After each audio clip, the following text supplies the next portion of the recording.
This is Module 10 in LME 506, creating original catalog records using RDA for virtual resources. Again, let's review the process for beginners. The process is basically the same regardless of what format you are cataloging, virtual resources or physical resources. The first thing that you need to do is determine what the item is. Is it an ebook, an e-zine, a website? What type of resource and what is the source of acquisition? Because that will determine your mode of issuance and your content media and carrier type. And so the first thing you need to do is determine that, and then determine whether or not there is a standard number for the item. In some cases, there will not be a standard number for the item, such as an ISBN number or an ISSN number. But if you can find one, then you need to include it.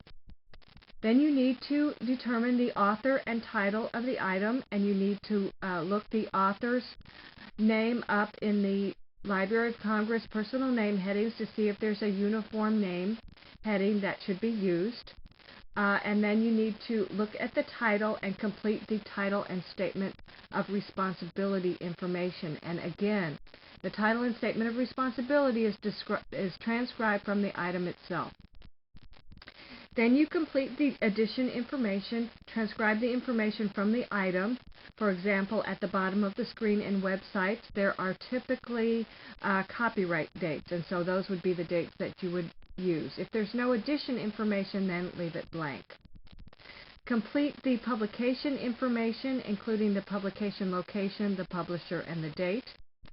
Complete the physical description or extent of the item, and use the RDA cheat sheet to help you figure out what the materials designation should be, and then how the number of units and things like that should be recorded. And then complete information about the content, media, and carrier type, again using the RDA cheat sheet. Complete the notes information. Typically, with electronic information in the 500 notes, you include the viewing date. And then summary notes, again, you include descriptive information about the item. Also, there is a format note. If you have electronic resources and you have song titles, you include those in notes. And then also, if you have system requirements, there's a tag for that in the note section. So depending on what kind of item you have, you need to include notes about that item. And then you need to complete the added entries for the items if there's any that are required. And then go to the Sears list to complete the subject headings and create your call number. Now, you don't need to create a call number per se for these items, but you need to include a classification number. Since these items do not sit on the shelf, you do not need to create a full call number for these items. And then check your entries, capitalization, spelling, your punctuations, and so forth. There's a lot of little mistakes that you can make during cataloging, and it's a good way to catch those things. Now, before we start to look at some examples, I wanted to have you take a look at the RDA cheat sheet. That is in the cataloging exercises area of Blackboard. And the cheat sheet contains all the information that you really need in order to catalog items and or point you to where you can find more information. And then it contains the chapter where the rule comes from. So there's rules, guidelines for ISBN numbers and ISSN numbers, for the source of acquisition, for the personal name headings and the corporate name headings, for the title and statement of responsibility, for the variant titles, for the personal name headings, and for information and publication information, and then information related to the mode of issuance. Is it a single unit, a serial, multi-part monograph, or integrating resource? The extent or physical description, And then again, there's examples over here on the right.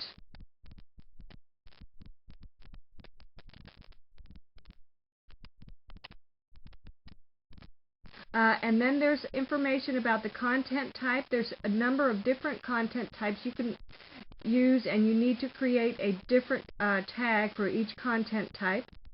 Media type. There's really typically only one media type in a given item. A carrier type, and there are very specific carrier types. And then information about the notes and the tags that are associated with those notes. And then information about the topical subject headings and the location and access information. So please make sure that you use this cheat sheet. It's a good resource for you. At the end of the cheat sheet, there's a list of state abbreviations that you need to be using. Also, when you do the added entries, you need to also provide a designation for them. And so these are the list of designations for the added entries. And then on this page is information about for the physical description. So for printed materials, it's got pages. For electronic resources, it has a list of the different electronic resources that you use. Three-dimensional artifacts. What you use for sound recordings. What you use for motion pictures and video recordings. And then graphic materials and cartographic or map materials. So this is the page when you do your extent that you need to take a look at. So that's the RDA cheat sheet. So let's go back to our example. We're going to look at the Tolkien Society homepage. This is a web page. So when we think to ourselves, what is this item? It is a web page. So therefore, in our mode of issuance is an integrating resource because it's a web page. It's updated regularly. So for the author and statement of responsibility, we take that information from the item. We see that it is the Tolkien Society homepage and published by the Tolkien Society. Then end that with a period. With a variant title could also be the Welcome to the Tolkien Society homepage as transcribed from the item itself. And then with the publication information, typically you'll find that at the bottom of the screen. I've just put England here because that's the information that was given. The Tolkien Society with the publisher and a copyright date of 2009 with the copyright symbol. Don't forget the period. Mode of issuance, integrating resource. Then with the description or extent, we know this is a web page, so it's one online resource. We see that it has color illustrations, and so for a description is color illustrations, and this item has no dimensions. With the content type, there's two different content types. One is text, the other is still image. Notice with these areas you do not use a period at the end. The media type is a computer. That's what's used to view the item. The carrier type is an online resource, and you can find this information all in the RDA cheat sheet page that has to do with the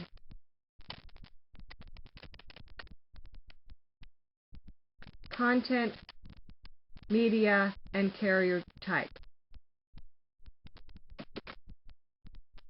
Okay, so for our notes, because this is a web page, we need a viewing date, and so I viewed it on February 7th, 2010, so that's the information that I typed in, and then I created a summary note for this page. For you, your summary notes will be provided, but I created one for this page based on the descriptive information provided. The mode of access has to be included, and that's the 538 tag, so mode of access is World Wide Web, and this is the format that you use when it's a web page. Then we go to Sears for the topical subject heading, and so we know that this is fantasy, Tolkien,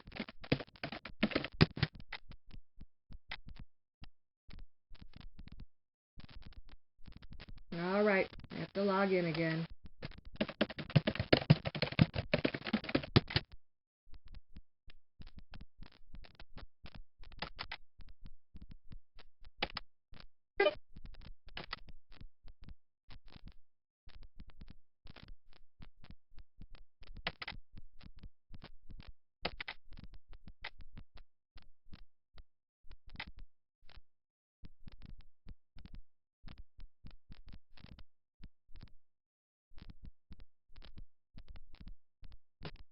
And we're going to browse Sears.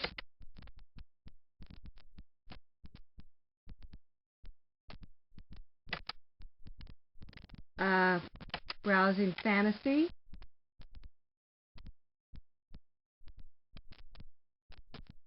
And that's here. Oh, we have fantasy fiction. Let's do that.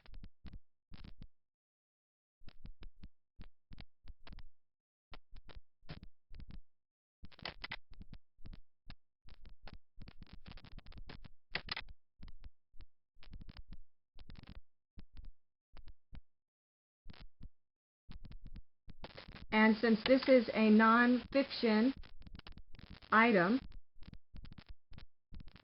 we're going to give it a Dewey classification, 808.3 or 808.83. I suggest that you actually just enter that in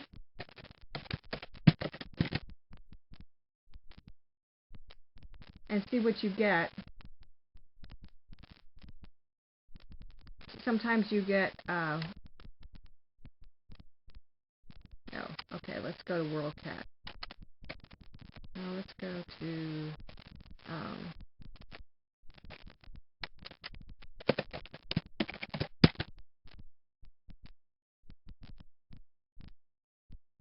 nope.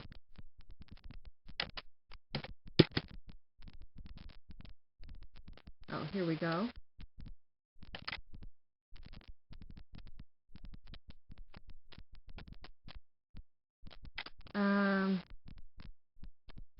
Let's see. Let's number search 808.3.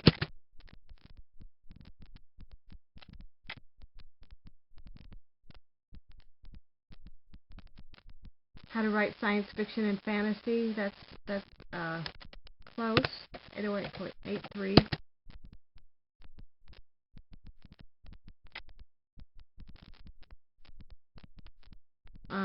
I think I like 808.83 better.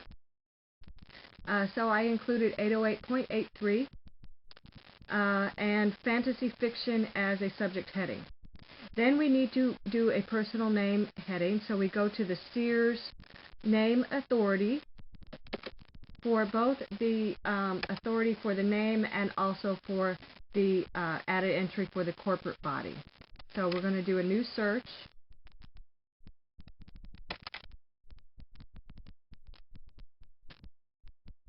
And we're going to the name heading.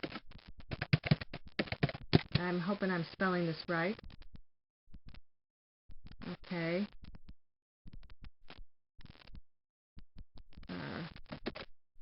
Tolkien.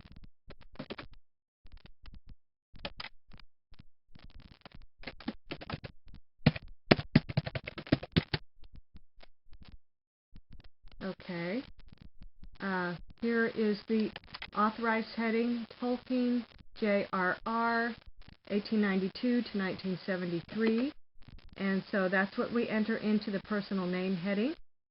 And then we also need to look up the Tolkien Society.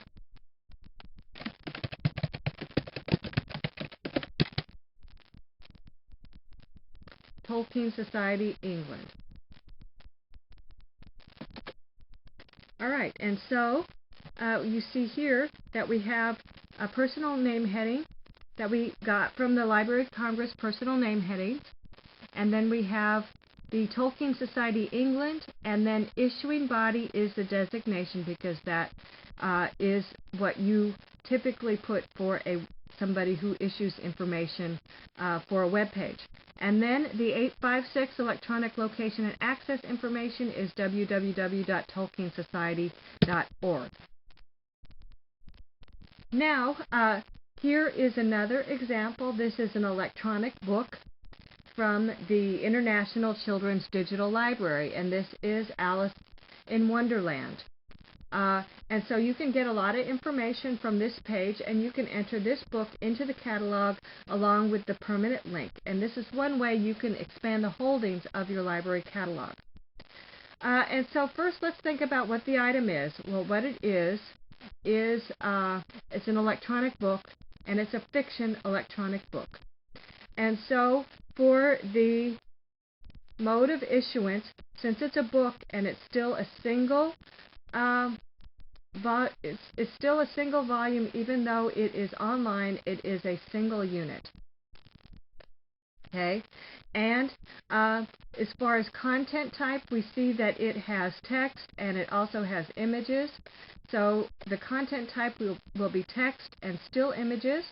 The media type, since you need a computer to view it, will be computer.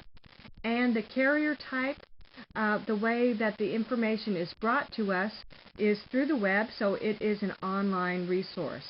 So that's all the information that we can get from just kind of thinking about what the item is and how we are available to access it. Now, again, we get the author information from the Library of Congress personal name heading. So we go to the authority and we look up Carol under name authority headings.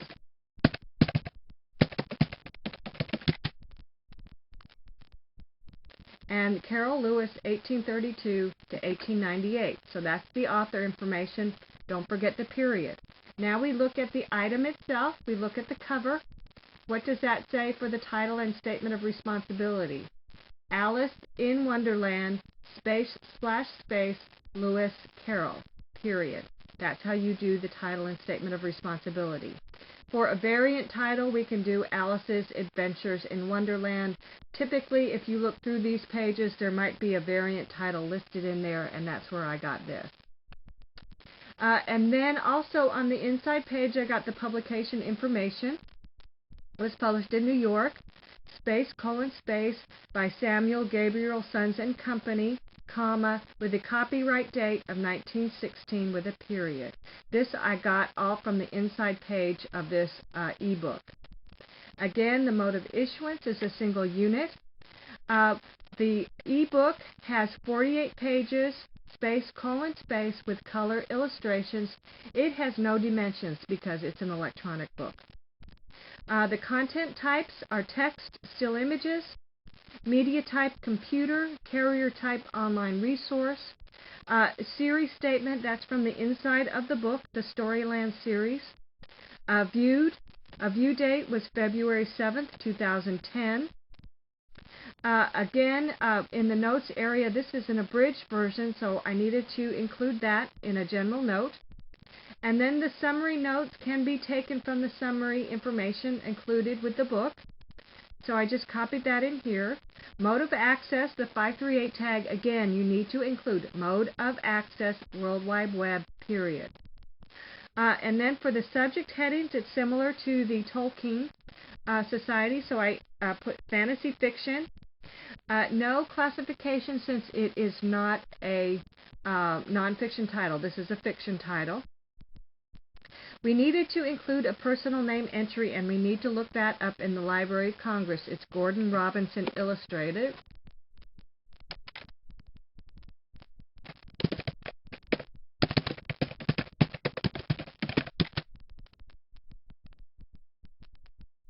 And so it's Robinson, Gordon, and we don't know if he's the no. If it was written in 1916, then it's probably this Gordon Robinson, because these people were born too late for them to be the illustrator. So Gordon Robinson, and then the designation is illustrator here, and that's from the RDA sheet. This is part of the Storyland series, so a series added entry is needed, and the electronic location and access information you can find in this area linked to this book, and that's where this is. So this is an example of cataloging an ebook. So we've done a website and we've done an ebook so that you know that you can catalog virtual resources as well as you can catalog physical resources. You need to view and review modules 9 and 10 before you begin your practice cataloging exercises, and then also review the RDA cheat sheet and also get some practice with the Sears name authorities and the OCLC Cutter Sanborn 4-figure table and the Wilson Webb Sears list of subject headings.